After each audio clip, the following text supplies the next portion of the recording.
G'day humans, what's good word? Chris Thunder here once again with Fruity as Alex. We are back for a short little edition of the Royal Rumble recap. We thought we'd include this before we do the Wazzies, you know. We were doing a little preview of the Rumble. It felt right just to bookend that little bit. Alex, how are you tonight?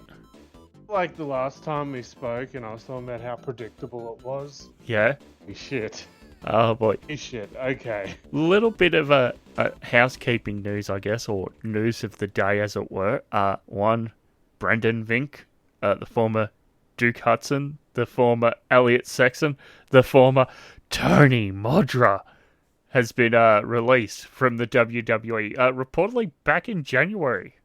Really weird because it wasn't even with a group of people, it was just him. Yeah, did you see his social media video that got put up today? One with himself? Yes. Brilliant, right? I think we forget, I don't know if you recall, back in the day he used to do like a series on YouTube. It was when he used to date Evie/Dakota, and basically his whole gimmick on the YouTube channel was that he was just a wag for Dakota who had just gotten signed and he hadn't been signed yet. Oh, that's when he was over in the States, yes. I was thinking more back to his wrestling diaries. I forget what the actual name of them was, but it was like him and Gambino.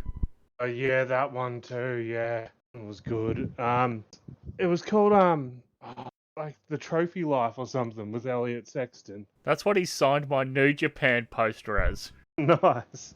Because he's a fantastic promo and he's very creative. Some reason they stuck him in a fucking university for however many years. Remember when he was a poker player? Certainly I do. Remember when he got called up to SmackDown and that went nowhere? Remember when him and Shane Thorne got called up? No. Him and Shane Thorne got called up to be managed by MVP for an episode of Raw. God, I forgot about that. It was like early pandemic. That's probably why I forgot about that. I just remember being really excited that they were going to use him, and then like they were never on Raw again. So I suppose Brendan Vink, Elliot Sexton, he even alludes to this in the video. He doesn't know what name he's going to go by. I'm assuming 30-day no compete, so that'll take him until around Mania, roughly. Where do you see him going? I don't think he's going to show up at Grand Slam. Yeah, nor is Indy Hartwell, because she's gone back stateside reportedly and is then coming out to do her first Australian date is Renegades of Wrestling in March. Well, I think like what people tend to forget is that even though they are Aussies, they all just move pretty much all time overseas to the States. So yeah, they might be Australian, but they're not located here anymore. So before we move on, where do you think he heads up? I think he goes back to New Japan. He's got the connection there, and now that TMDK is like a full-blown thing, he would fit so well in there. He would be fantastic. I forgot to talk about this the last time we did full-length podcast. I forgot to talk about like how I watched New Japan in ages, and then all of a sudden the world champions getting to the ring by Jag. I was like, what the fuck? When did that happen? That was what... Oh, jeez. That was around that time, just before I had a New Japan match. It was in the lead up to TMDK, Mikey and Shane defending against Bad Luck Fale and Caveman Ugg, defending the IWGP titles against Caveman Ugg in a New Japan ring like in Korakuen Hall. Right, okay, that makes sense. Caught me off guard. Like, I saw this giant dude following Zach to the ring, and I was like, holy Jag. Yes, I agree. I want to see Vink in New Japan with TMDK. Would you like to see him come over just as a one-shot? I forget which South Australian promotion he was majorly with, but for the sake of argument, go to Right City Wrestling as a one-shot, and his opponent is accompanied by Tony Modra. But But I just don't know if anyone will get the connection. I think we're the only people in the world that remembered that he was going to call himself Tony Modro. Fair enough. I suppose a little bit of other housekeeping related to Aussies and Kiwis who used to be in MCW. The former Evie, Dakota Kai, lost the inaugural Women's IC Championship match to Lyra Valkyria. And then in the next week, when we were criticising, saying Dakota's not that injury prone, tag team match, gets a concussion, out indefinitely. Very frustrating. It's just, you know what? It is understandable why they never pull the trigger. Yeah, it's a sad case of, yeah, we're all defending her because she's a local wrestler, and unfortunately she's as the old term would be, snake bitten to injuries. So yes, unfortunately it seems that she is cursed once again with injuries. But should we stop dilly-dallying around and get to what we were actually here to talk about? Walkabout? Yeah, that's good too. Talk about the new member of the Righteous. Yes. Oh my god, my boys. If ever there was a boys stable, this is it. My boys and my boy. I mean, I don't care if this is knowledge out there. I named my son after this dude. Yes, and you'll be sleeping on the couch indefinitely now that Miss E knows that. It'd be like one of like 3 names. Yeah, true. The Righteous, go on. I didn't realize how perfect they were for each other until I saw them all together. It's gonna be so good. Yeah, hopefully they do something with them, like maybe pulling the trigger and giving them the trios belts, because you've built these guys up twice for tag matches, the Righteous, and never done anything with them. Last little bit here of Aussie-related news. Did you see how TNA rid off PCO and fixed their digital media title problem during their live Impact? I did. Sami Callihan, 23, get out here. And out comes, it's not PCO, it's Steph DeLanda with the digital media title. Oh, Sammy, 23, it's me. You see, in the divorce, I got what's his. So what's his is mine, and what's mine is mine. Introducing my new boyfriend, Mance Warner, in the Impact Zone. Oh, Jesus Christ. Hell of a way to write off what PCO did. But yeah, we got another Aussie champ worldwide. Hooray. I guess that's fun. The 20 doesn't seem to fit the Steph, but whatever. It was supposed to be PCO when they were on-screen married, and that's why she made reference to the divorce line when she walked out, saying she won the title in the divorce settlement. So that's where all that plays into. Okay, I think that does it. Let's chat Royal Rumble. Coming to you live, Indianapolis, Indiana. Did you catch any of the pre-show or post-show? So I put the thing on Netflix, and it was like, oh, okay. I was expecting it to be like 2 hours of pre-show, and then the main card starts at 12, like what happened with Raw. I told like the boys to come over a bit after 10. No, it started straight on 10. Like there was no pre-show from what I saw. Yeah, I think the pre-show might have been a YouTube exclusive worldwide then. Did the boys turn up late, did they? Turned up about half an hour late. And that's all right. Like, it started, and I was like, I'll just pause it, and we'll wait. And we're just going to have to make sure we don't check our phone point during the day. Your partner walks in. Alex, did you see so-and-so returned? Never happened, I would normally say, but it did happen.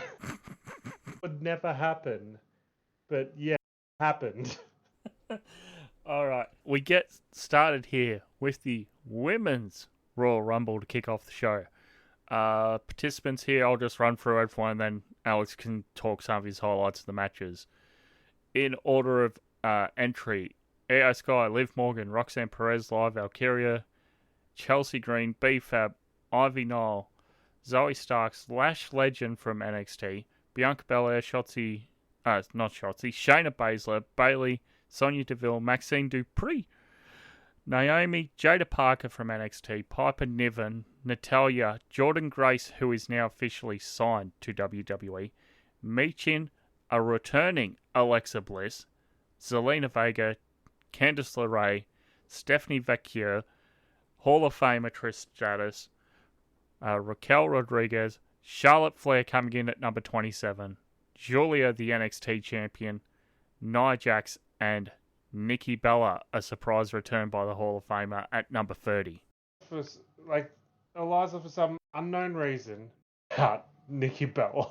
So she went out to go do some stuff. I think she caught up with one of her gal pals. I think she follows the Bellas on like Instagram or something. Comes back in, she goes, "Oh my god, Nikki Bella returned."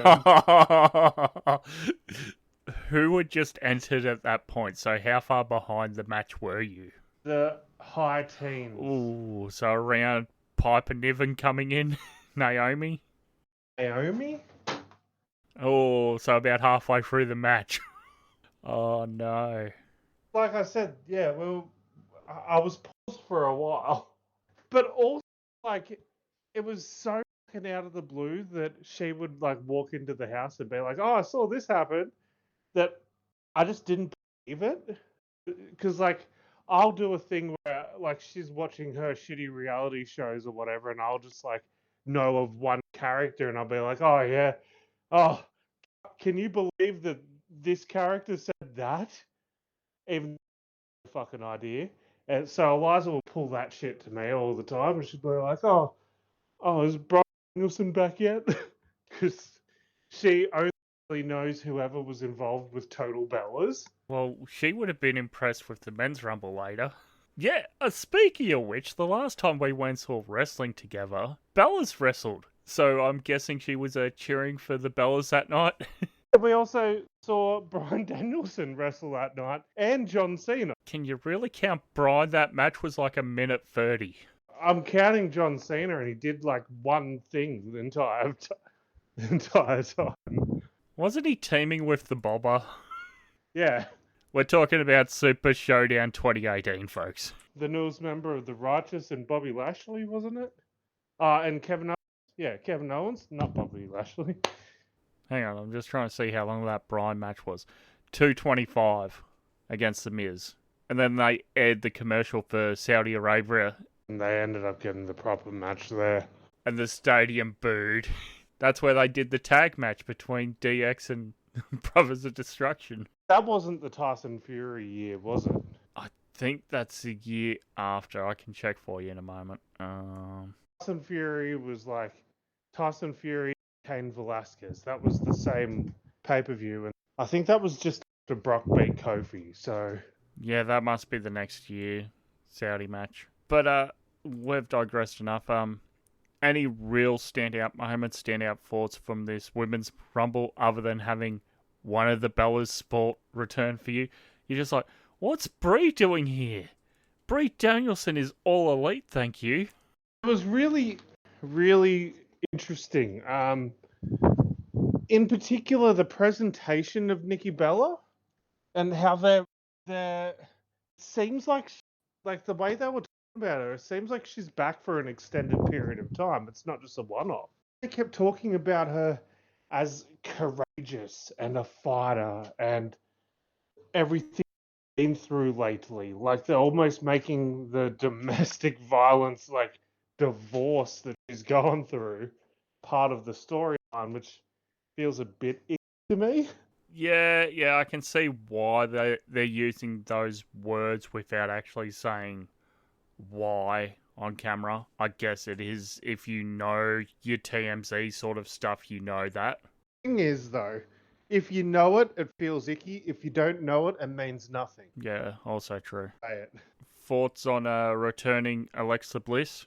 I don't know if you actually recall, but before Super Showdown, I a Alexa Bliss like baseball jersey, and yeah, the missus was wearing it when you met her.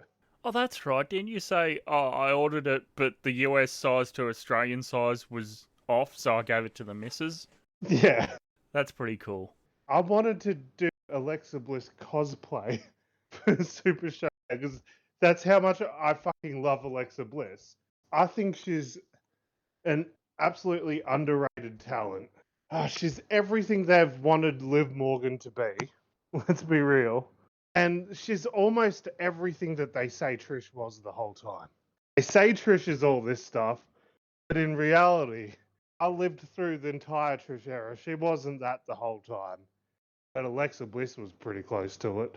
Alexa Bliss is legitimately one of the most underappreciated, like, women's sort of like top tier stars they've ever had. She's always pushed well. It's almost like she gets pushed well, but still like doesn't get her accolades. Like almost like a Seth Rollins. Yeah, but Seth had the Shield too, at least. Like, the four horsewomen of NXT, and then it's like number 5 is Alexa Bliss sitting on the bench. Yeah, that's pretty much what it was at that time. And during that time that Alexa Bliss was a thing, it was either the four horsewomen or the Bellas are showing up to take the spotlight because Total Bellas was huge at that point in time too. I was like, she's always going to be playing second fiddle to someone. She always like performed like she had a chip on her shoulder, which led to just really, really good stuff. Although I will say, boys and I are watching the Rumble, and Alexa Bliss shows up, and she immediately has a stare down with Bailey, and the commentators are like, "Oh, long history with these two here, or whatever." And I was like, "Is there?" I don't remember. And then someone just said, "Yeah, that fucking This Is Your Life segment." Oh my god! And I was like, "Oh yeah, fuck." Stop reminding me of that every time I have that wiped from my memory. Men in Black Neurorized, and then you're just like, remember they tried to do This Is Your Life again, but with Alexa and Bailey? Fuck.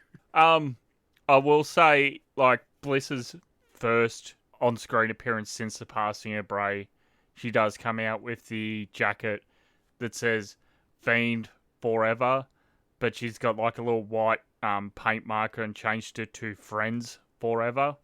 Yeah. Choking up just thinking about it again. Yeah. Does she move over to the White Six? I saw that she's apparently going to be on Raw. Fights her on SmackDown. Oh, it also said online that she wasn't going to be there, Michael Cole said. Yeah. Oh, that just reminded me of like that tirade that Michael Cole went on was very what they call a rag sheet, brother. I mean, is it when a commentator does that now? Is that doing a Chris Charlton? Oh, my God, it was a Charlton, wasn't it? Yeah. Yeah, a little bit. I was very hyped for Alexa Bliss. I can't stress enough. She is one of my favorite women out there. And yeah, like I was hyped like 6 months ago when I saw that she was on The Masked Singer US. Like I don't even care about the show, but I was like, yeah, I'll fucking go watch that. I watched it. She did all right. Did she do better than Chris Jericho did his season? Yes. Honestly, yes. Because you expect better from Jericho. Don't expect that much from Alexa Bliss, and she did well. All right. Well, we have touched a fair bit on Alexa Bliss. How about somebody that is a prodigy? You know, she's Roxanne Perez. She's a prodigy. She's a prodigy, Vic. My God. The new Iron Woman of the Rumble. Yeah, I mean, this was a pretty cool thing they did, right? It led you to believe, even for a split second, that someone from NXT could win this. I think that's her call-up, right? That's got to be. You can't just have someone come in and then go back to being developmental like that. She was on NXT today with Bailey and Cora Jade and Julia. Dear. Okay. I think they're still winding up that program for Vengeance Day next week, question mark, that I won't be in the office to watch. I'll be going on holidays. Speaking of Julia, her and Stephanie back here both getting a brief but good showing in the Rumble. Yeah, for sure. Who's the NXT Women's Champion? Julia. She won it from Perez at New Year's Evil, the first big show of the year. Was Julia in the Rumble? Yeah, I already talked about this on Twitter. Go ahead. Yes, she was. And why the fuck are we having... Like, if she's in the Rumble match, it means that the NXT Women's title isn't up for consideration. That's what it flat out fucking means. Because why else would she be in the fucking match? And why are we, 2 days later, having Charlotte Flair going on NXT being like, I might go for this belt? The one side of the coin there is Charlotte's done that before. She did it with Rhea. I think it was the Pandemic Mania. But you do bring up a good point. I'm just trying to find the guy I was talking to's name. I have to find out 2020 Women's Royal Rumble whether the NXT Women's Champion at the time, Rhea Ripley, was in it. I'm pulling it up now, 2020. Was in it? Then fair. Yes, I was conversating with Emperor Matt about this today, and I brought up the point again, as we have before on a previous show. It does sort of feel a bit like Chavo Guerrero, ECW World Champion, the 2008 Royal Rumble. And I can tell you right now, NXT Women's Champion wasn't in it the year that Charlotte Flair first won. Okay, there you go. God, the 2020 Men's Rumble. Oh, Brock Lesnar. Oh God, him starting off at number 1 and then Elias is number 2. Amazing. Talk about Charlotte Flair. Holy shit. Did you see her promo on Raw? Where she got booed out of the building? Yeah, but she's like, oh, well, you can boo me if you want, but I love you. All of you guys is that desperate to remain a babyface. And it's like, guys, stop trying to book Charlotte Flair as a babyface every time she's back. It never works out well. Charlotte's like Sasha Mercedes. When they come back from injury, they should be a heel because they're more natural to playing a heel. And that if you do want to turn them eventually, do that. Or have them return after Mania, be a heel for a little bit, work into a babyface, and then do this the following year. The best way to be over as a babyface, get over as a heel. You have to have a good heel run, and then you can go to being babyface. And I feel like, I don't know, I just don't feel like Charlotte's ever quite... She's never been a good babyface. She's always been horrible because they've always tried to push it too early. Never happened organically. I think this Women's Rumble, like this year, was pretty good. It was a pretty good mix of your main roster talent, a few NXT people. Jordynne Grace is sort of that pseudo TNA person this year. You got 2 Hall of Famers in Stratus and Bella. I thought it was a pretty good mix. God, I saw Jordynne Grace get compared to the Ultimate Warrior way too much on Twitter. Good or bad Warrior? I think they just mean like her physique and her hair. Yeah, okay, I can see it. It's just... What was that meme I saw just before you called? Where are we tonight? We are just all over the shop. There was a good meme I saw about my therapist. Jack Sabrina Carpenter isn't real. She can't hurt you. And then it says Jack Sabrina Carpenter, and it's a photo of Jordynne Grace making her Royal Rumble entrance. Because she's got the straight hair now. She's like always had frizzy hair. No, not about the straight hair. I like the frizzy hair, but... Do you want to know what the... Go on.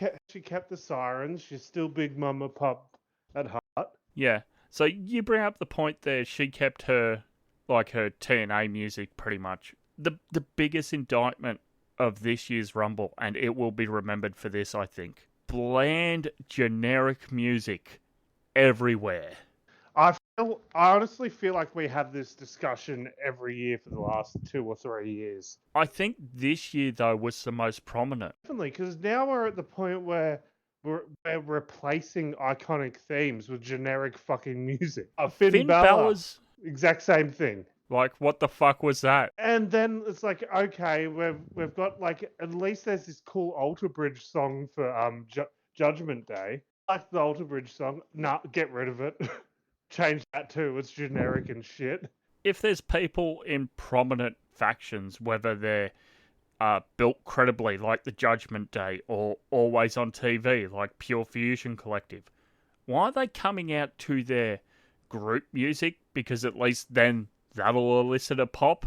Shayna Baszler's new theme, or current theme, I don't know how long she's had it, is shit. Sonya Deville's current theme is shit. She used to have a good one. Zoe Stark's theme's actually half decent, but the other two members of Pure Fusion Collective's new themes are not improved. I just don't like Zoe Stark. Pushed too hard too soon?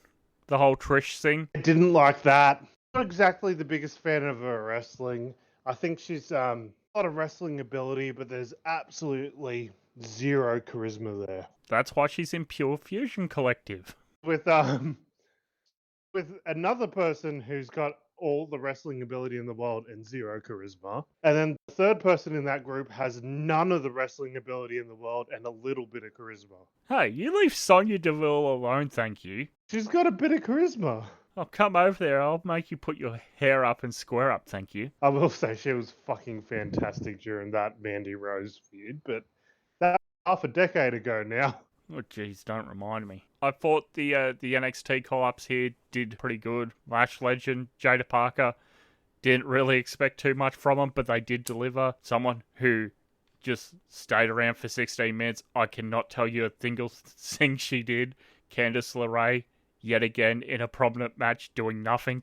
So, Parker. Yeah. Bad timing to bring her in, right? Apparently there's controversy. I haven't seen it myself. If you want to go into it on the show, feel free. If you want me to cut it, I can. She's copped a really negative reaction for it. She has been labelled as transphobic, because she just said that she doesn't think trans women should be competing in women's sports. Problem is, on Twitter's like transphobic, and that's been going on for the last 2 weeks. Maybe you shouldn't be bringing her up, giving people the opportunity to talk about this. That's all you've done. I don't think she's 100% transphobic in what she said. She came from a right place. She just worded it horribly. Ah, okay. I haven't seen the full context, and I trust you enough that you've had a decent look at everything over the past 2 weeks for that. And then there was actual bullshit rumors getting spread online about her too, that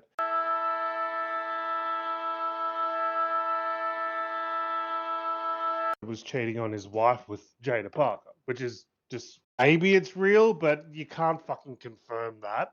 You're just speculating because of an Instagram post.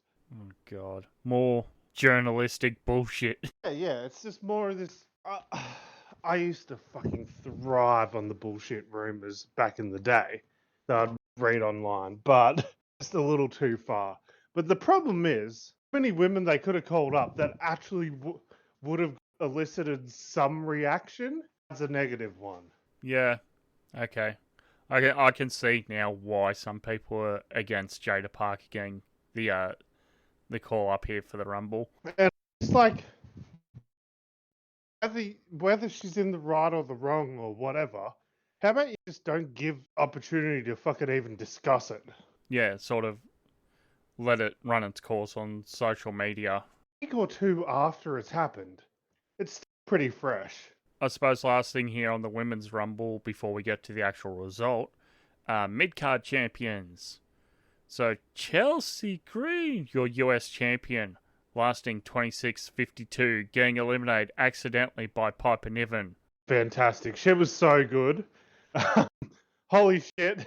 The boys and I lost our shit when they're in the Rumble match. They're doing the, hey, we're all black women. We're going to, like... Oh, yes. It's Lash Legend, Jada Parker, and Bianca and Naomi, and the four of them are like, oh, yeah, we're all strong black women. And Chelsea Green just pops up and is like, yeah, we are. She's really good at comedy stuff. So then for the rest of the entire show, it was like, oh, whatever nationality someone comes out, it's like, oh, yeah, get all the Canadian women to have an acknowledged spot. Let's have Chelsea and Trish in there. And Natty. Here's the big talking point of the entire Rumble. One, I don't know if you notice this. Graphics, right? Go on. You already know I'm OCD. Go on. What's your thoughts? I don't hate to tell you the little stats and that. Maybe it could be a bit smaller. That's the thing. It could be like a smaller thing that sort of scrolls along the bottom, like an ESPN thing. That'd be better. Thing though, you know where I'm going to go now. Flags. Whenever someone came out, entered the Rumble, the flag of their nationality. I love seeing the US champ coming from Canada. So maybe you didn't notice this. Yeah, go on. In there watching the Rumble, a baby in my arms. Like, he's relaxing, but I'm giving him a bottle or something, I think. And he's just chill. He's half awake, half asleep. And friend of the show, Warwick, is sitting right next to me. And then 3, 2, 1, out comes Nia Jax. Yay! And then up comes the graphic. And up comes the flag. The Australian flag. For Nia fucking Jax. She just smiled and gave me a Vegemite sandwich. Yeah. And Warwick, just at the top of his lungs, just goes, "No!" And that right there was the first time in my son's life he was legitimately terrified. It scared the shit out of him. No more sleepover at Uncle Warwick's. No. And it was just like, but also I was like, yeah, fair reaction, because what the fuck? They gave her the Aussie flag. We've gone over this enough times. She's born in Australia. Ever since Elimination Chamber last year, they have sort of been building her as Australian. I think they've re-released the My Daughter is a WWE Wrestler on the YouTube Vault, the Nia Jax one, which I did see when it was originally on the network. She talks a bit more about that, I guess, off camera, out of character, behind the scenes, however you want to phrase it. So it has been something they've done for a while. My criticism of it has always been Buddy wins at the MCG, and not even 5 minutes later, Nia Jax is on Twitter. Actually, I'm Australian. No, you're not. Fuck off. The problem was that she had never mentioned it before. If she had mentioned it in the past, it's like, okay, yeah, cool. Before Super Showdown. If she had said, like, when she won her first women's world title or whatever, like, yeah, I'm the first Australian born whatever. Okay, cool. We'll take it. As an Aussie, we're more than happy to claim people that are successful. Yeah, Russell Crowe. Yeah, we're happy to claim anyone that has a modicum of success, especially in the athletic field. I mean, we did claim Flea from Red Hot Chili Peppers. Technically, he was born in Melbourne. Yeah, I mean, yeah, we claimed Flea. I love fucking telling people that fact, actually. He was born in Melbourne. It's like, we're happy to claim it. It's just the way she went about it. And the way that she only ever brings it up when it's like, okay, WWE are in Australia, so I'm Australian now. But then she doesn't bring it up for the rest of the time. Anyway, I hated the flag. Fuck you, WWE, for doing that. You legitimately gave my son probably the worst experience of his life at that point in time. That was probably the worst thing that ever happened to him. It's the worst Rumble moment until next year's Saudi Rumble. Oh, for fuck's sake, how early... Well, yeah, you forgot about that, didn't you? Oh my god. We can't even have a fucking Rumble party. I'm going to have to message to the boys and be like, yo, we can't do it again next year because it's going to be like fucking 2 a.m. Wrestle Dynasty party? Yeah, probably not. Yeah, it's just outrageous. And I'm telling you, we are going to get a Saudi WrestleMania. It'll happen in the next 10 years. Over my dead body. I'm telling you, like, we never thought they would do a fucking Royal Rumble there. A proper Royal Rumble. Yeah, a proper one. We thought that they wanted a Royal Rumble, so we gave them their own. No, now they get the real thing. They don't get a spin-off anymore. They're canon. This isn't Miles Morales. This is Peter Parker. Yeah, exactly. On the topic of women's rumble, 30 women. Do we see a women's rumble in Saudi Arabia next year? And if so, any it's going to be everyone in the scuba dive suits. Yeah, they'll be fucking rocking the rashies, the skivvies. Yeah, they're gonna be fucking head to toe covered. It's gonna be shit. But yeah, such is Saudi. Would they save that for a following pay-per-view event? Because No way. could they even do that? Unless maybe they're thinking that Saudi might change their mind on it, like on the dress code. You got to remember when they first started doing these Saudi shows, they didn't even put women on it at all. Also true. Wasn't Alexa Bliss and Natalya the first women's match? I don't think it was Alexa Bliss. Oh, I have a weird feeling it was Lacey Evans. Are you looking that up now?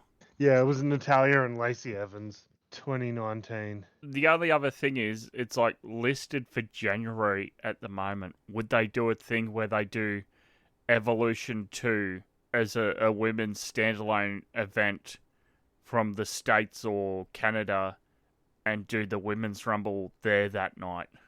I mean, that'd be cool. If they did do that, that'd be cool. But I just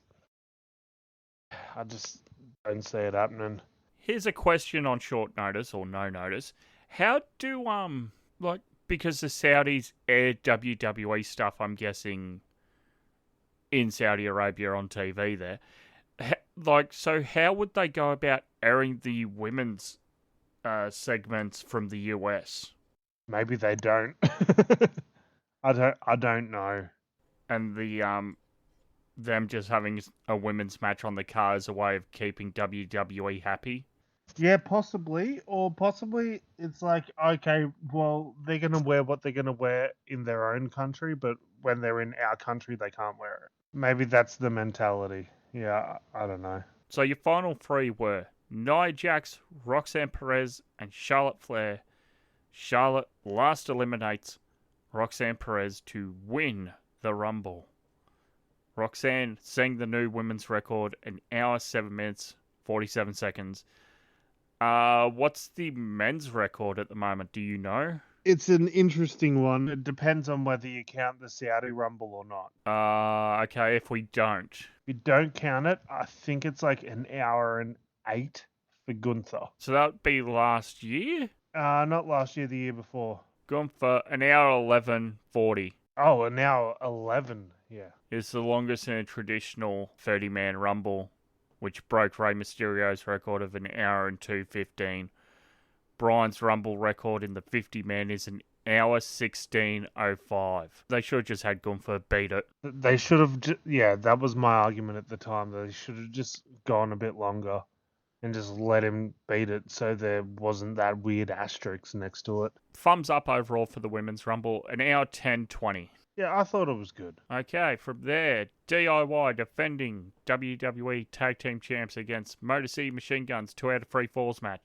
First fall comes in at about the 5-minute mark. DIY fake a hot tag. Machine Guns go to tag Legal Man, but he's not. He's the illegal man, so the legal man here gets the pinfall, and DIY move 1 up.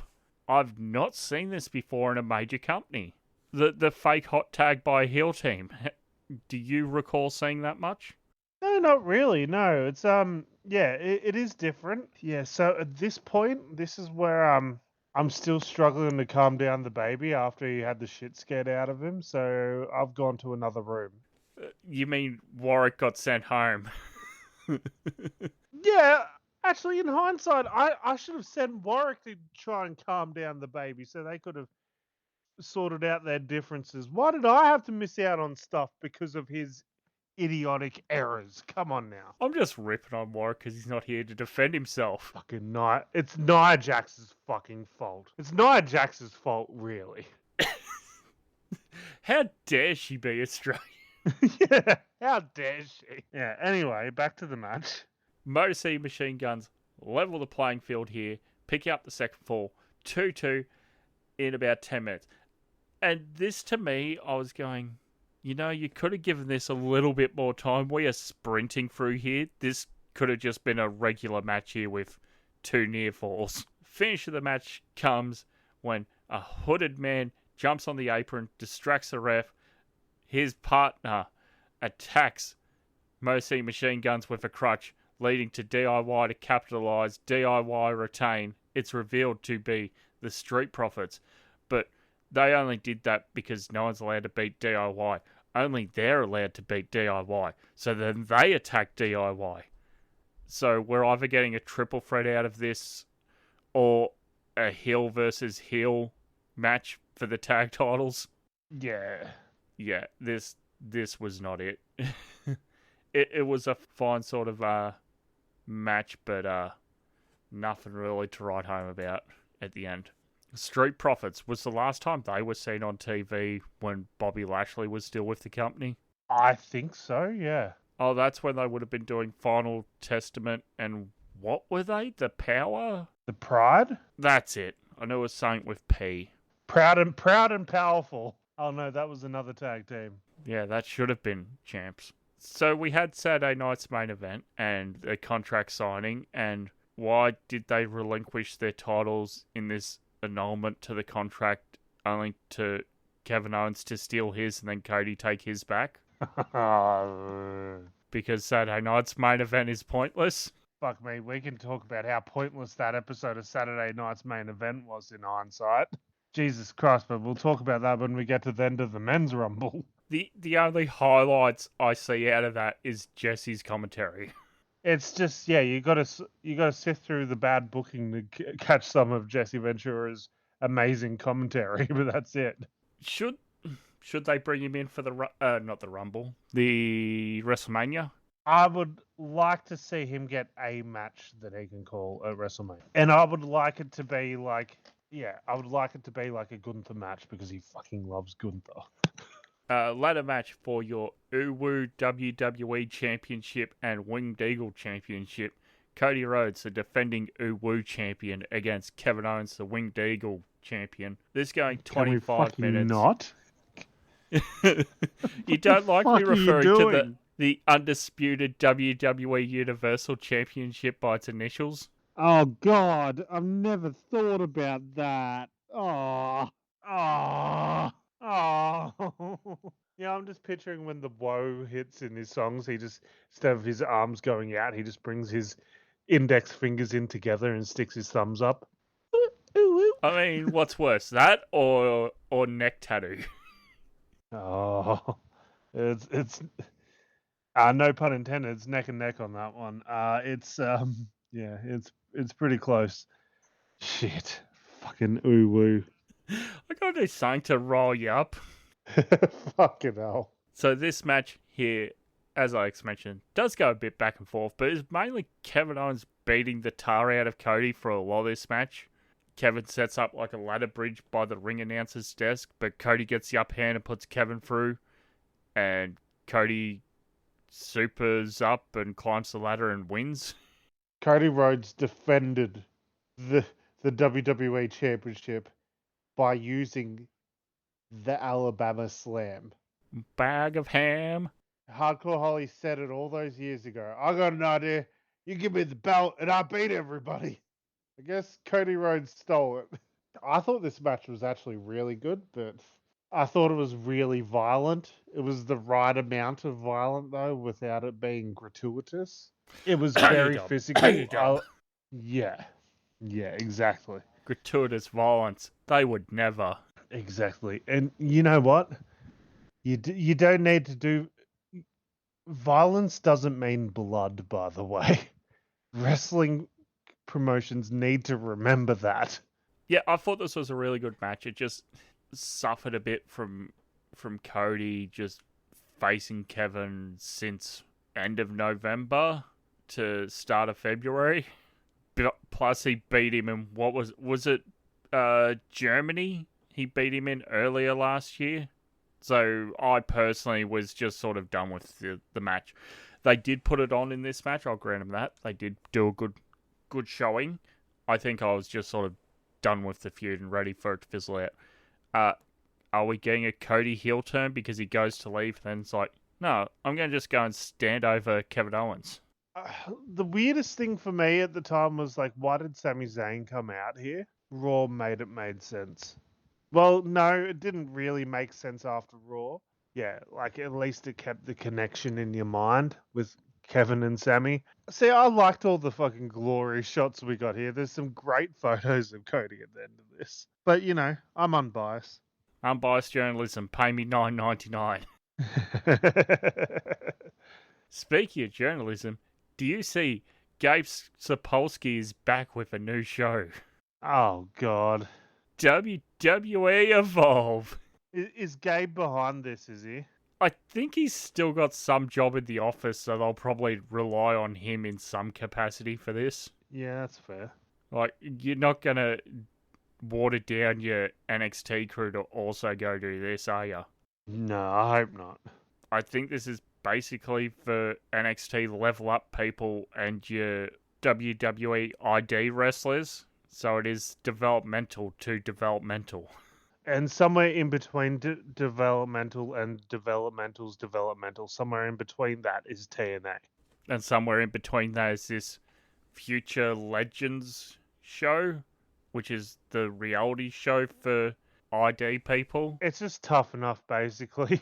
Yeah, I think it's just tough enough. I think that was the major announcements, and we got an announcement of WWE going to France. Clash in Paris, August 21st, and they're also going to do a Raw taping the next night. Well, after the last time they went to France, they better put AJ Styles on this card. Yes, he is phenomenal. Oh, God, they just love him over there. He's so over in France for some reason. Speaking of over and overseas, your boy, did you see how your boy's going in Noah? Omos. He, handed the title off to someone and said that he had to go back to America to do some business. Yeah, everyone naturally assumes he's going to show up in the Rumble. Spoiler alert, humans. He doesn't. I was genuinely getting ready to pop for Omos because he's won my heart now. Yes, Pro Wrestling Omos. I'm just checking who he gave the... I went to put in Pro Wrestling Omos into the search engine, but it still came up as Noah. I'm just checking who he handed the belt off to. Was it Daga? Omos transferred his health for the championship to Daga because he went back to WWE. Later, Noah did not recognise the transfer of the championship and vacated the title 2 days later. So they are currently vacated. Oh, okay. Great work there, Omos. He should have just stayed in Japan.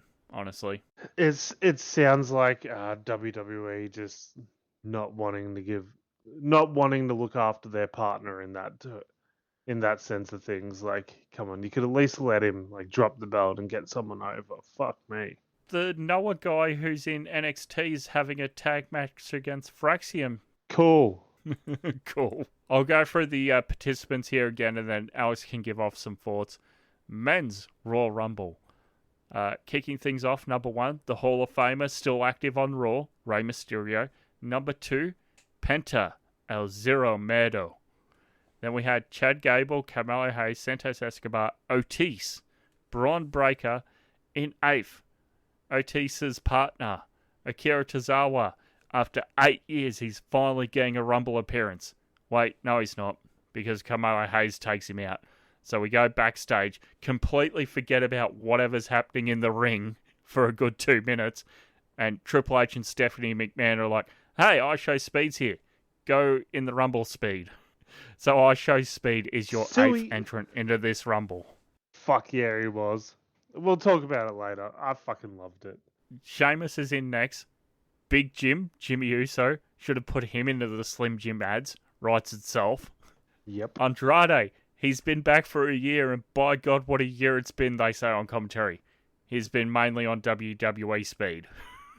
Jacob Fatu is in 12. Ludwig Kaiser with the Santino Marella treatment. Not as fast, only 6 seconds.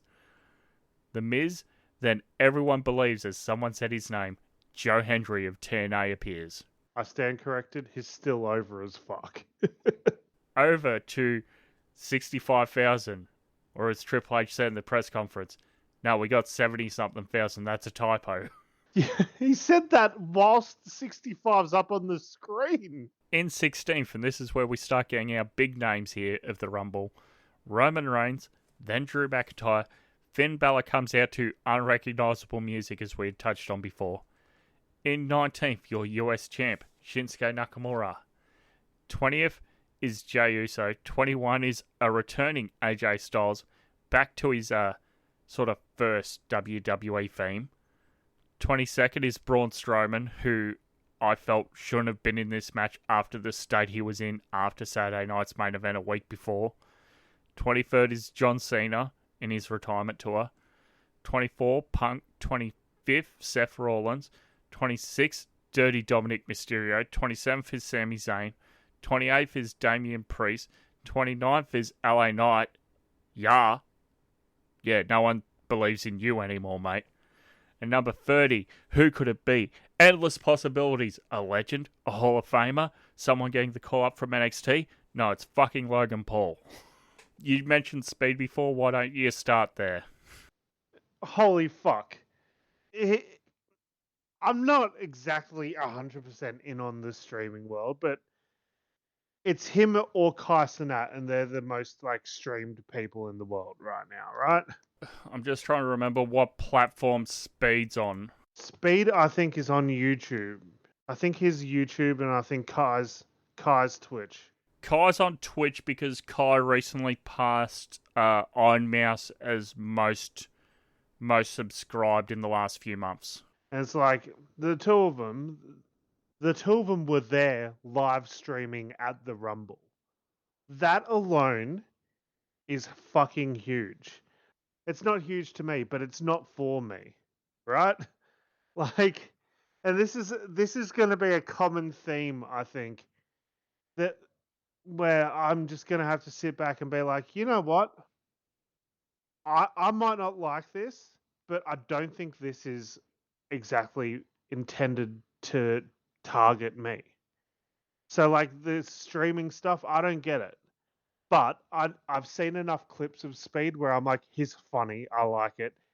I watched the Sidemen stuff, and he's done stuff with the Sidemen's charity football games where he's just a fucking pisser. So I love it. I love the fucking Suey and the Cristiano Ronaldo. And then he comes out and he's got fucking WWE branded merch.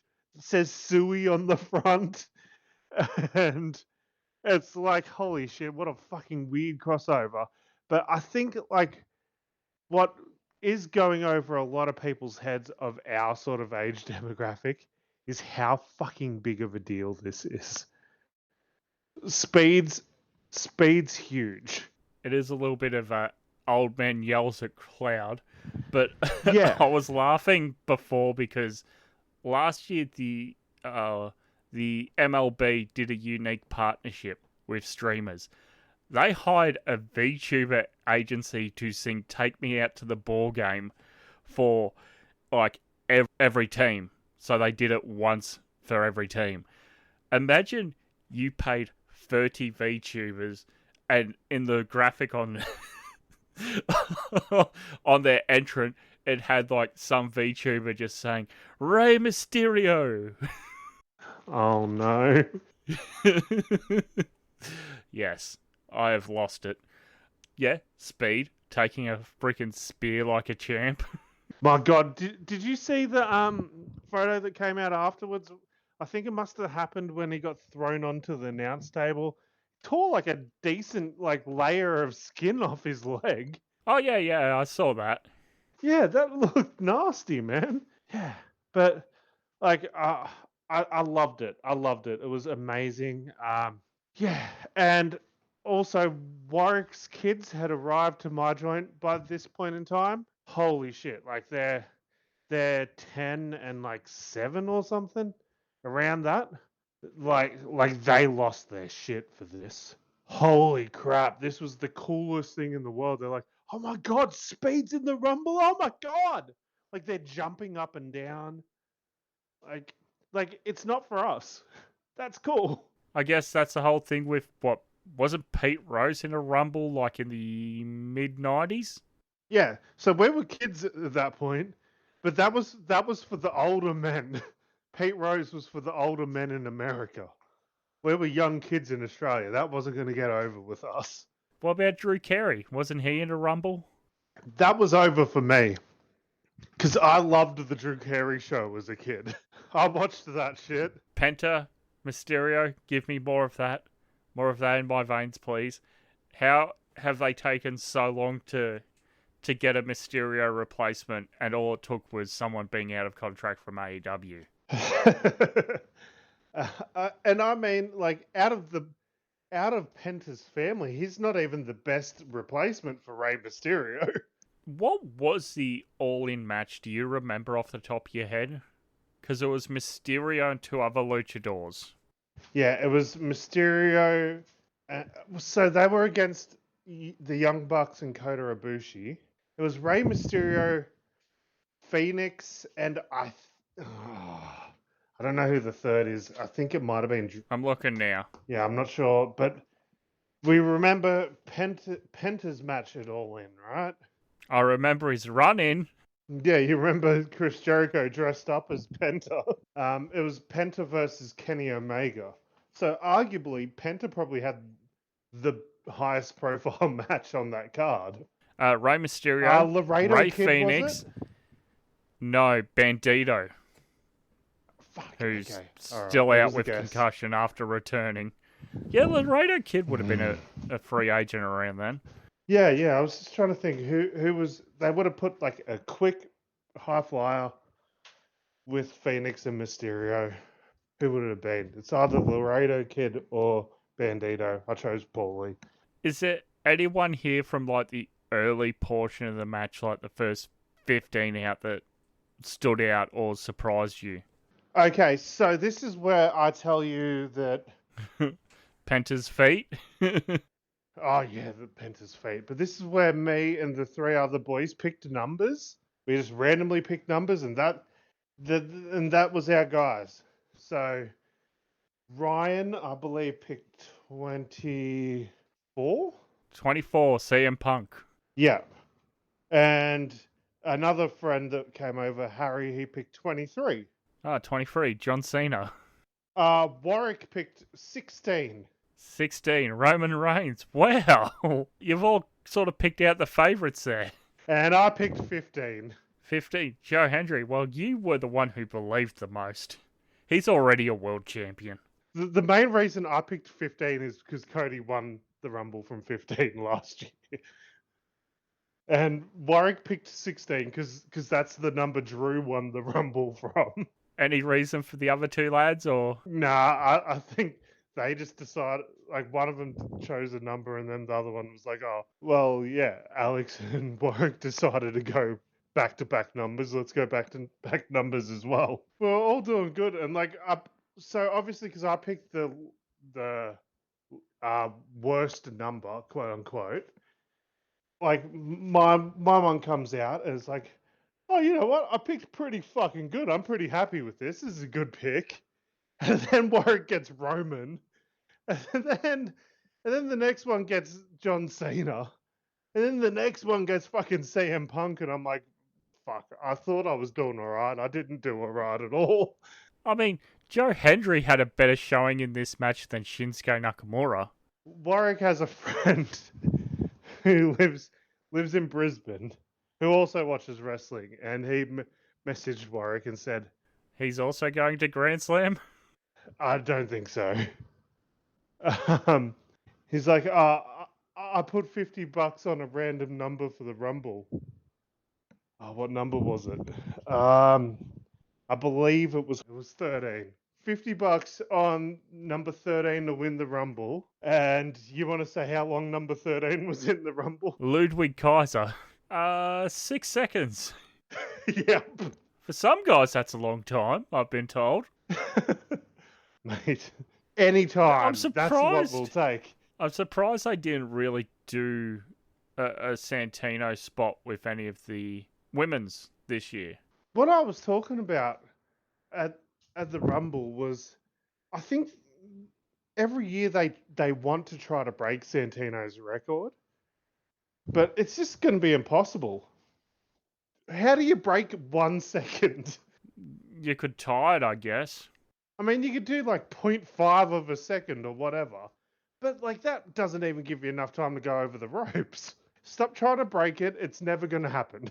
I know you mentioned it before, the ticker. There was points in here where people were coming in and people were getting eliminated, and the ticker was like ticking over different things.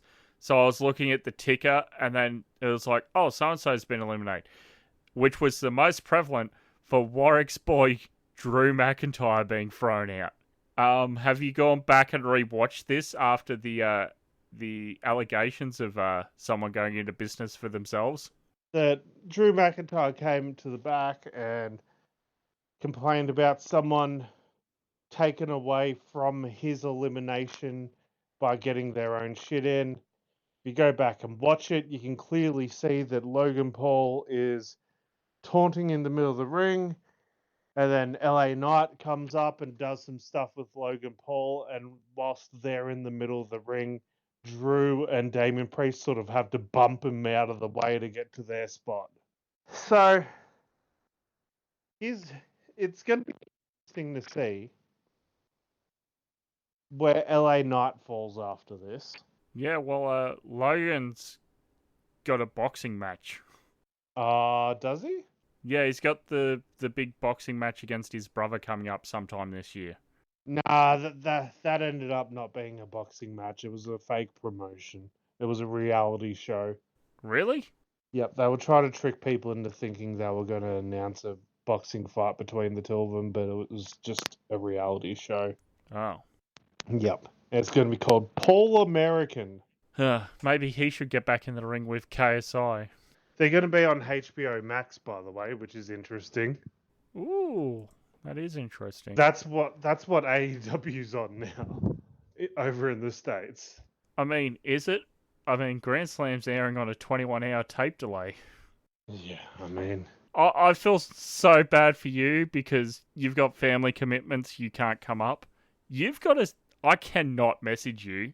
You've got to sit at home until Sunday lunch before you can watch this. I want you to tell me, like, if you had a good time. I want you to message me and tell me, like, if you had a good time. And tell me, like if there was a match in particular that you fucking loved.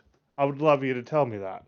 You can, yeah, don't tell me results or anything. But, yeah, fuck, it's so shit. Like, okay, so how is it that I can watch All in London live, but they come close to me, well, closer to me. They just come into my country and I can't even fucking watch it live.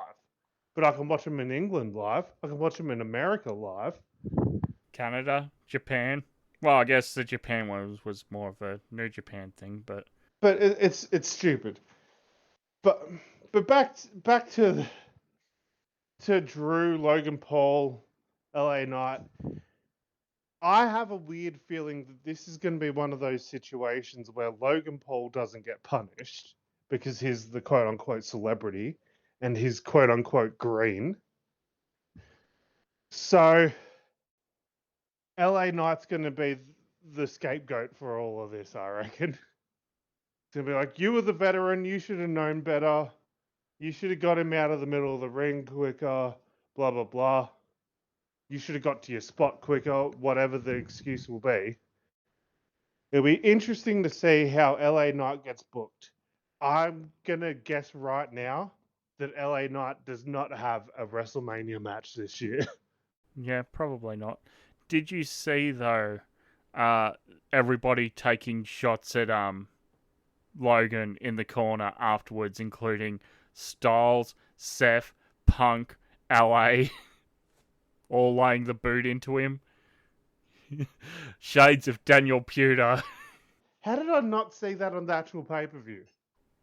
It was on the feed because when I went back and watched that spot, because I was watching on delay after realising that was what happened around Drew's elimination, I then saw them all laying the boots into him. It's something that was in the back of screen you wouldn't have noticed if you didn't if you weren't told beforehand. But yeah. Did you see the spot with Jordan Grace, Bianca, and Naomi? What was Bianca's reaction to that? Well, Naomi's like sitting in the corner, and then Bianca gets thrown into Naomi, basically getting thrown into the motorboat position on Naomi, and then Jordan Grace starts like grabbing Bianca's head or stomping Bianca's head, so she just keeps repeatedly chest butting Naomi, and you can see from this like fan camera footage I saw that like Bianca's just pissing herself laughing the whole time. Someone should have sent for the man. Yeah, it's very funny. I love seeing dumb shit like that. It's great. It's like, yeah, Jordan Grace, you're fantastic. Good work. Speaking of the man, we didn't see a return of Becky Lynch. Nor did we see a return of Jade Cargill. Anything else really to add to the men's rumble? I just want to reiterate, my God, the theme songs all just blend into one of just nothingness after a while. Holy fuck, it was so refreshing that, like, do you remember that AJ didn't have that theme song like a few months ago? Like, it got one of the biggest pops of the night, and I think it was just like, oh fuck yeah, remember that song? That song was good. Fuck yeah. Do you think, though, that the sound guy played the wrong track? It's possible, but you can't go back now, surely. At least they. The other funny thing was that Roman Reigns was in the ring for AJ Styles' surprise entrance in the Rumble. So I was fully expecting them to just zoom in on Roman's face as AJ enters again. That would have been good. Anything else really to add here before we sort of get to the last few eliminations? Yeah, actually, one little thing. Joe Hendry's in the ring. He's doing all of his signature spots, the "We Will Rock You" stomps and all that sort of shit. And then Jacob Fatu just like lays him out. And then Sheamus just walks up and he's like, "What'd you do that for? I was enjoying that." Jacob had a freaking hell of a match. I'll tell you right now. WrestleMania like 50, Jacob Fatu versus Bron Breakker. You say 50 and it sounds so far in the back of my head, like just being so far in the future, and I remember this year is 41. It's like, oh yeah, I remember like, what's the first WrestleMania you ever watched like live? Like 2000, wouldn't it? 99 maybe? Yeah, like I specifically remember watching WrestleMania 2000 live. I'm pretty sure I watched it at your house, actually. I'm pretty sure you guys ordered it. The first time you watched a WrestleMania live, it was over a quarter of a century ago. Oh, don't tell me that. Yeah, so yeah, we're close to 50. That's fucking nuts. We're closer to WrestleMania 50 than we are to like WrestleMania 30 when Daniel Bryan won the title. Fucking hell. Like nuts. Yeah, so Bron Breakker, Jacob Fatu were made in this match. They were already made to begin with, let's be real. But fuck me, they like one of the smartest fucking booking decisions Triple H made over the weekend. He could have very easily have been like, oh, Speed, oh, what are we going to do with him? Oh, we'll have Roman Reigns spear him. He could have easily have done that, and then people would have been like, holy fuck, Roman Reigns speared him. Like, Roman Reigns is a megastar, blah, blah, blah. But he did the smart thing, and he's like, you know what? Speed's the one that's going to give the rub here. We're not going to give a rub to Speed. We're going to make the most of Speed and let him give the rub to someone else. And we'll use it to get Bron Breakker over. I went to bowling last night, and a 22-year-old at league at bowling came up to me and said, tell me about this Bron Breakker dude. He doesn't watch wrestling. He watches Speed. He follows Speed. Just like, tell me about this Bron Breakker dude, because that dude's fucking fast, man. And he, like, that had to be real. Like, I know wrestling's fake or whatever, but that was real. And it's like, holy shit, you guys have just made a megastar right there. And then, so, like, giving that spot to Bron, fucking amazing. Yeah, like, the perfect guy to give it to, actually. And then, like, Jacob Fatu just, like, dominating people all Rumble. Holy shit, amazing. Yeah, like, this was a really good glimpse of what the next fucking 10 years is going to look like. Yeah, with Penta in there as well, they've got high hopes for Joe Hendry when he's out of contract. AEW never gave Penta a singles run. No, and they fucking should have, because, like, I know, like, whatever Lucha Underground was, but I fucking loved Lucha Underground, and Penta was the biggest star on that. Did you see everyone after Penta's debut saying, oh yeah, now they can redo my favourite Lucha Underground match of all time? Yeah, fucking Penta versus either EO Sky. They were either sharing the EO Sky match or the Chelsea Green match. The Chelsea Green match was fucking nuts because Chelsea Green was, like, pun intended, very green at that point. Like, really new to the industry at that point. Is that before Lauren Van Ness? Yeah, I was going to say, I'm pretty sure that's before Laurel Van Ness. Remember when there was the issues of her not being able to get into Canada? That she could get into Canada, she just couldn't return back to the States if she did. Yeah, well, she's got citizenship in the States now anyway. Yeah, so just to reiterate what I was talking about, the fucking booking of this was really, really good at building the future. Yeah, so, like, Jacob Fatu, Bron Breakker, Penta, yeah, that's another good one. Yeah, and I think that this was a pretty solid display of the mid-card as well, to be honest. Continuing on the story with Chad Gable being haunted by luchadors. Good fun mid-card stuff. Like, he comes out, and then the next person, and then the next couple entrants, fucking luchadors or whatever. I think where the booking gets a little bit muddy is when upper mid-card to main eventers get involved, and it gets a bit messy. That's the issue with Triple H at the moment. Okay, so we've spent, well, since Drew returned, having him, like, take out individually members of the OG bloodline and have him constantly talk about coming after Roman Reigns. All of that just to build to him probably having a match at WrestleMania against Damian Priest.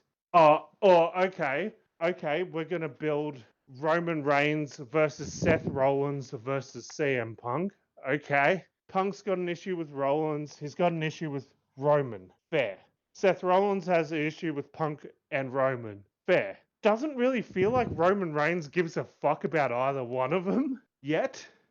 But I'm sure he will now because he had his head stomped in, which was fucking crazy, by the way. If you're going to do a triple threat, wouldn't it make more sense to just have a fucking four-way and throw in Drew? Because Drew has probably more heat with those three men than those three men have with each other. Like, if you're just going to throw all the big main event feuds into the one match, you might as well just put Drew in there. Because Drew... We don't need fucking Drew versus Damian Priest at WrestleMania. Like, ugh, yuck. So, final 6 here.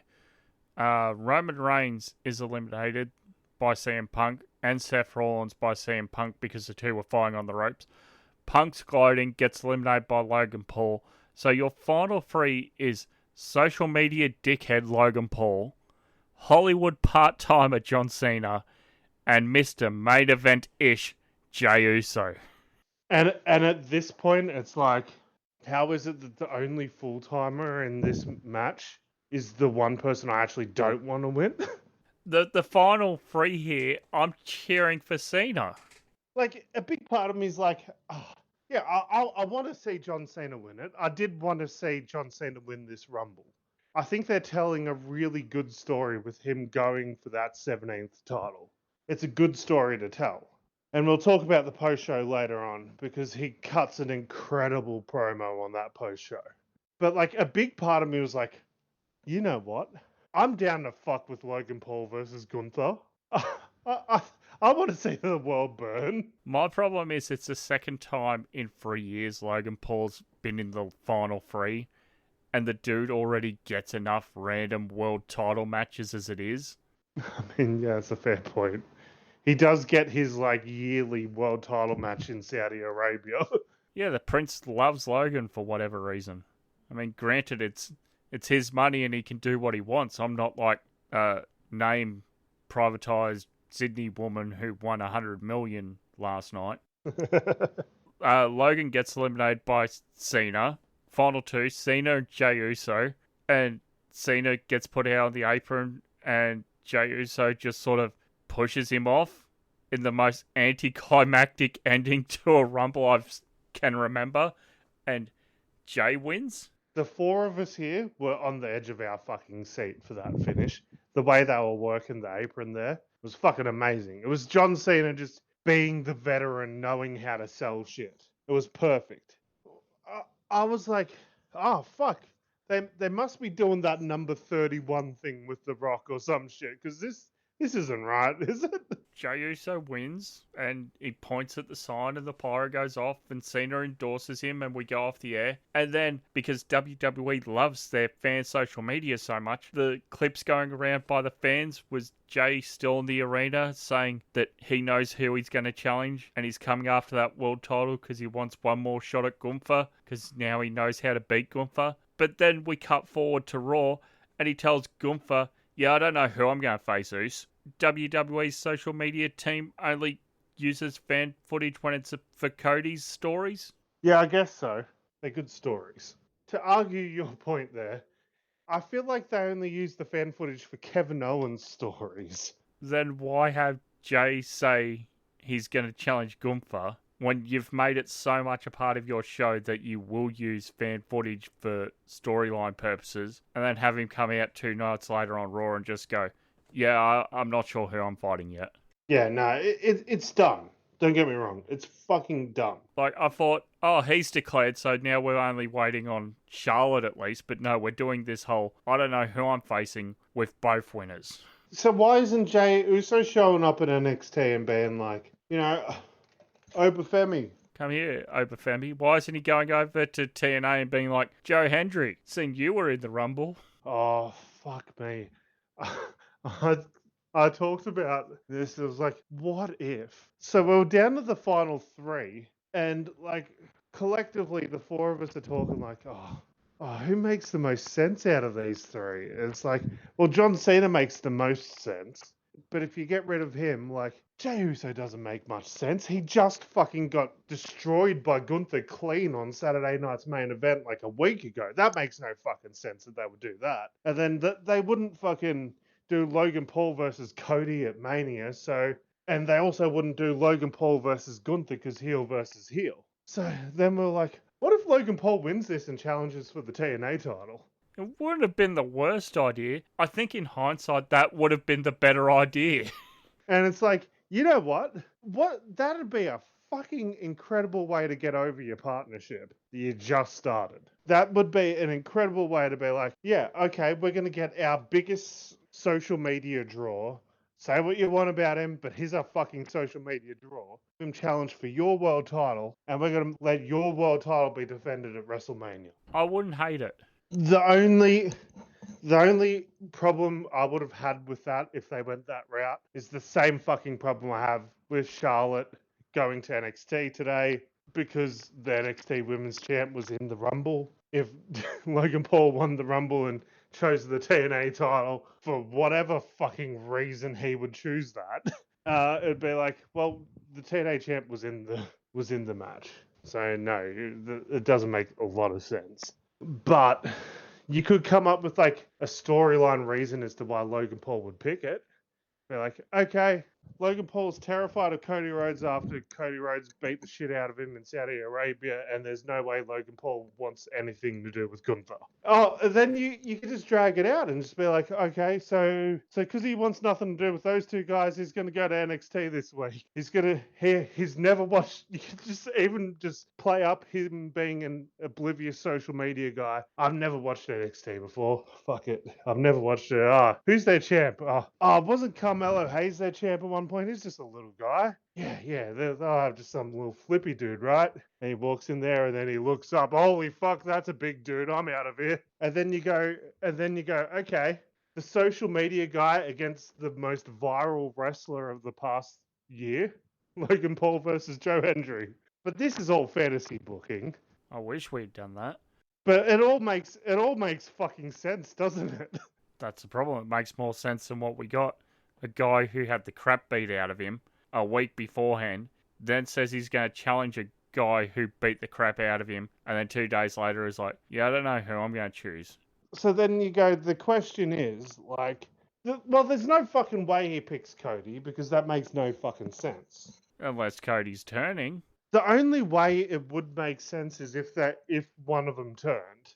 And it's not going to be Jay, and it's not going to be Cody right now. And it's like, clearly this year at WrestleMania, John Cena is challenging for the WWE Championship. Like, sure, he could have his 17th world title be the WWE World Heavyweight Championship. Sure, but that's not John Cena's title. John Cena's title's the WWE title. So you want him to go for that. So there's no fucking way you're doing Jay versus Cody. So it's like, it makes you think, like, did they just change the result of this like just because they thought it was too predictable? Because I can tell you an exact quote from the post-show press conference from Triple H. Just because it's predictable doesn't mean it's bad. Very good. Great quote after the show where you fucking out of the blue book Jey Uso to win the Rumble. Really good quote to use.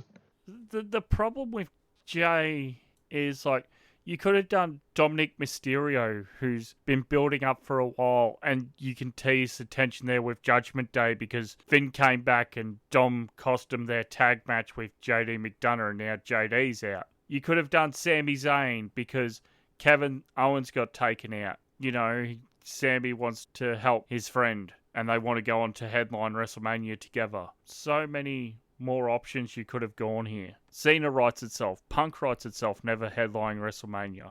Drew wanting to get his moment at WrestleMania in front of a crowd. Like in the past couple of weeks where I'm like, oh, Drew versus Cody for the main event of Mania would be pretty fucking good. That'd be pretty good right now. The dashing ones explode. And then, yeah, me and Warwick. Oh, God. It'd be a big weekend, but not this year. So here's where I counterpoint everything we've talked about with Jey Uso. And I tell you what was going on in this household, not from the 4, like, dudes in their 30s. I just did you a big favor there, Warwick. The 4 dudes in their 30s sitting on the couch. But I can tell you about the reaction of the 2 kids up the front. The 10-year-old and the 7-year-old. They were going nuts. And then I look on social media and I'm seeing, like, oh, man, Jey Uso's for the kids. The kids love Jey Uso.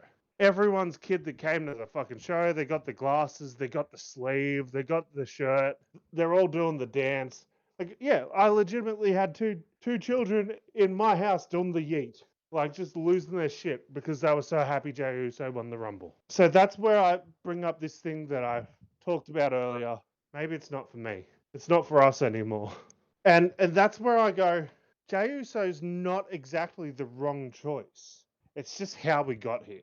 I could probably forgive, like, the fact that Jey Uso has lost to Gunther, like, a couple of times last year. And then you go to Jey Uso winning the Rumble, like, 4 or 5 months after his most recent attempt at Gunther. But the fact that you go, Saturday night, main event, Jey Uso loses clean to Gunther. The very next Saturday night, Jey Uso wins the Rumble. That's where the issue is. If they just didn't do that match at Saturday night's main event, people are not going to be as hesitant about this Jey Uso Rumble win. Because I can tell you, the kids fucking love him. And they fucking should, because he is over as shit, and the act is just 100% geared towards kids. That's cool. Kids love that shit. It's just we got here the wrong fucking way. He lost that clean. It's just so strange they went with that decision. They really put a bit of build into that. So, like, for the past month, Jey Uso wasn't really focused on winning the Rumble. He barely talked about the Rumble because he was focused on talking about Saturday night's main event. Fair enough. But, like, now it kind of feels like we're given the Rumble win to someone that didn't even give a fuck about the Rumble to begin with.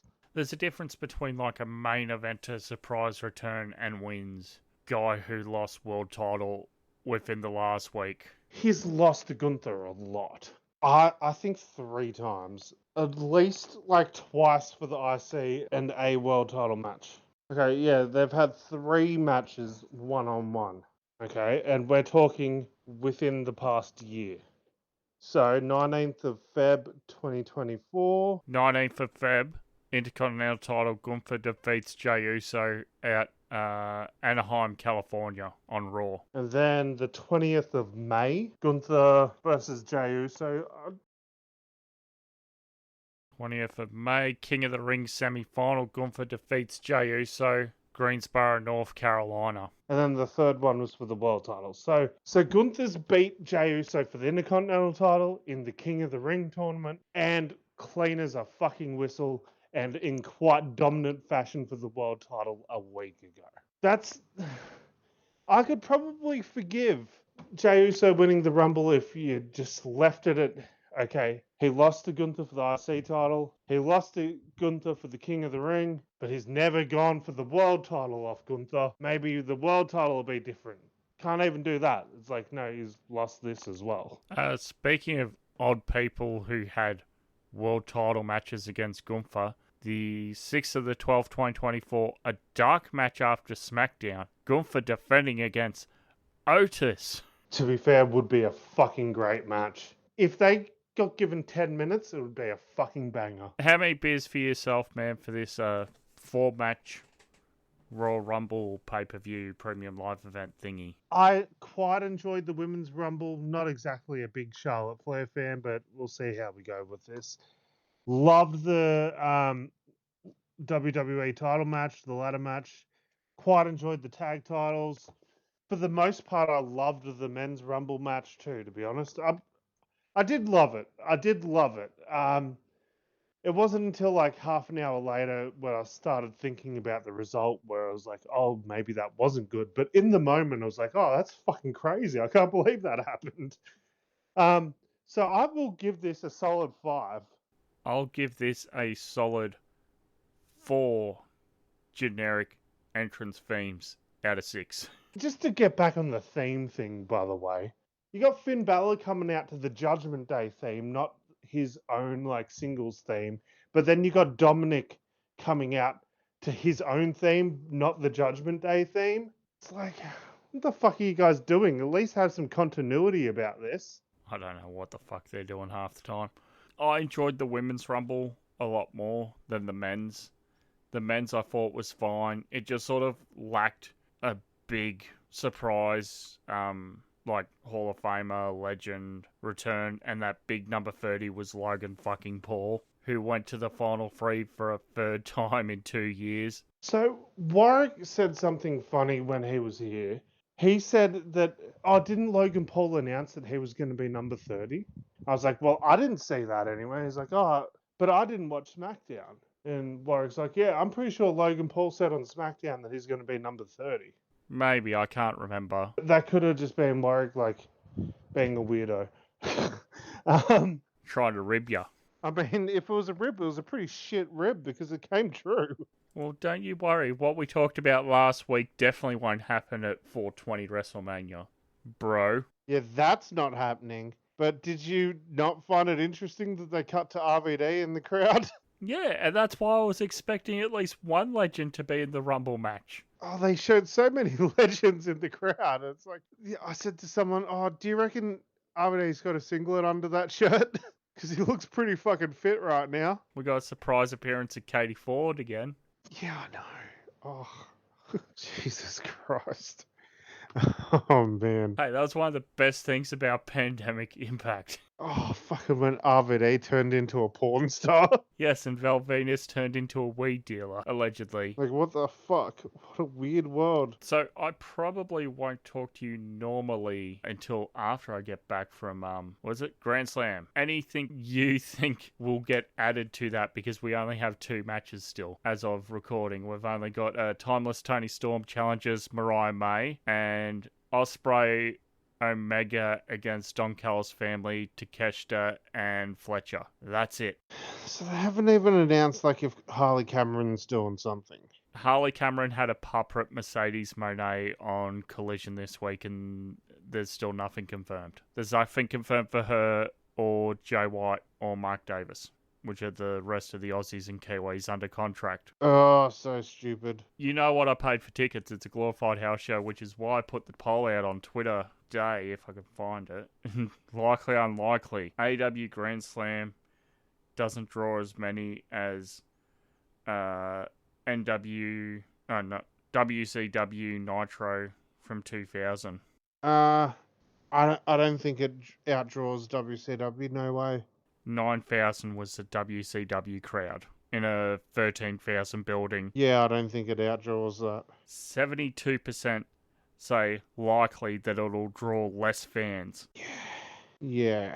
It is just such a shit show, man. It is. People still inquiring about what time tickets open, what time the event's supposed to be, what time the VIP meet and greets are supposed to be, and we are about a week out. Oh, for fuck's sake. Yeah, that's outrageous. Super excited for the PWL Renegades of Wrestling Super Show. What are the big highlights on that card? Lana Cross versus Aisha versus Little Mars for the Renegades of Wrestling Women's Championship. You've got Caveman Ugg versus Rip Riley in a beef match. Robbie Eagles versus Mitch Ryder versus Zeke and Dino, triple threat. Some of your boys, we got State of Origin Scramble match of Lockie Hendricks of Victoria, Dean Brady of South Australia, the Don Michael Maloney, which I think I just mispronounced, of Western Australia, Bobby Bishop of Queensland, and Jack J. Bonser of New South Wales. We got the Backside Girls defending the Oceania Pro Wrestling Tag Team Championship against Billy Mack and Eugenie. And then there's the Champion versus All-Stars 10-person tag. Rock and Roll Wrestling from the Caxton has announced that the former Zion will be teaming with his Broncos partner Alex Glenn in a tag team match against unnamed people. And they've also got names like Jay Sorbet and Big Fudge going to their Caxton Cup Battle Royale. Have you seen the lineup for New Japan? Tamashii? No. Okay, so Rogue Army, Balak Fale, and Jack Bonza will take on the Team of Culture. You've got Caveman Ugg against Andrew Villalobos in a singles match. Erica Reed will face Kyla Knight in a singles match. And you'll be disappointed not to be here. Bruiser and EC Brownie take on Mustafa Jordan and ya boy, JXT. Oh, fucking hell. Okay. Yeah, I've put most of those cards up in our Discord group chat so I can sort of keep tabs on what's going on where. But yeah, Grand Slam, 2 matches. You're heading off to a good night. Oh, how many days? 3 days. A couple of days of shows you're going to? It's just a shame that rock and roll's the same time as the PWL. It's a shame that Grand Slam's happening. Yeah, that's what I was going to say. It's a shame that AEW's getting in the way of this fantastic weekend of independent wrestling. Kind of, yeah. So, like, let's look at this poster, by the way. The original Grand Slam poster. Let's see. Jay White, Samoa Joe, House of Black, Mercedes Moné, Hangman Page, John Moxley, Swerve, Orange Cassidy, Darby Allin, Ricochet, MJF, all not coming as of yet. And Dynamite's tomorrow. Yeah. Which, for a lot of people travelling to Brisbane, that'll be their last Dynamite they see because they'll be travelling on the Thursday to get there Friday before the event on Saturday. Fuck me. What? Like, I'll say this right now on air and I don't care. If AEW ever came back to this country, I would not go again. Unless I had free tickets, I would not go again. No, it's like, Yeah, and I know this hurts to hear. It's like I'm getting emails off some fucking email list, I guess. I don't know how they got my email, whatever. Probably something I've signed up to. But like I'm getting this email from AEW and it's like, "Oh, you're in Australia, you should come to AEW Grand Slam and buy two tickets for the price of one." Oh, so you did get that email. You should send that through to me tomorrow. Yeah, I got it. Yeah, forward it through to me tomorrow because I have had people say they've got that. I just haven't actually seen one. So yeah, maybe Wazzies in the coming days. Maybe not. We'll see how we go with the internet for that. If not, I'll chat to you after Grand Slam. Alex, where can the people find you? You can find me at Fruity is Alex on Instagram, on social media, I guess. And you can find us at Wrestle Ozstyle with an AUS. Search us up on Facebook, Wrestling Ozstyle. And you can find Chris at I'm Chris Funder on Twitter. You can go back listen to the entire Wrestling Ozstyle archive for free on SoundCloud, Spotify, TuneIn, YouTube, and using the RSS feed found in the show notes below for your podcast of choice, including Apple. Nothing left to say but good day, and we'll speak to you next time.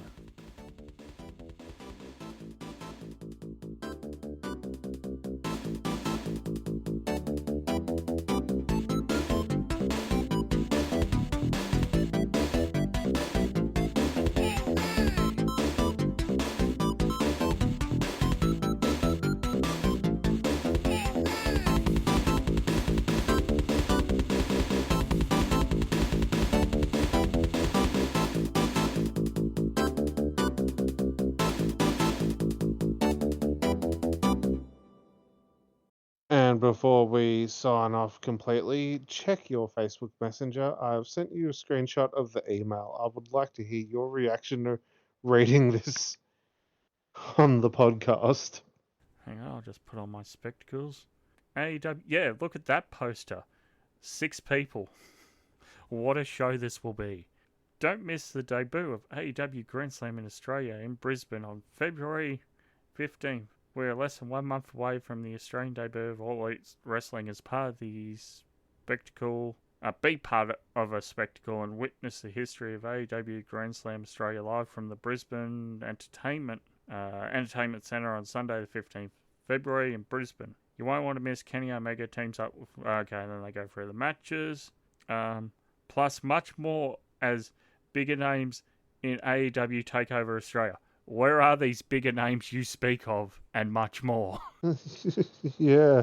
Yep. And then this last paragraph is interesting. Special offer. Take advantage of a special 2-for-1 ticket price on select seats. For being an AEW insider, no code necessary. Click the link below. Unlimited seats. Oh my god. So you could buy 10 seats and get 20 tickets. It says limited seats, not unlimited. I mean, yeah, in theory, if there are enough available seats, you could buy 10 and get 20. Get your tickets today while supplies last. Jesus Christ, this fucking company, man. Yeah, I'm just going to click that link now and see if there's fun tickets. Any decent seats? Not really, actually. This is what I'm guessing. The dark blue is what's available. Yep. So they're not the best seats. So check your messenger. That's available at the moment. Most of the upper bowl, a little bit of lower bowl. Yeah, best available. So like the most expensive one is a reserve, which is $315. 2-for-1. So you buy 2 and yep, still $314 for 2. Yeah, it's interesting. Or yeah, where's a reserve? So that's the cheapest one that's available. A reserve, which would be yeah, that's like right up the top.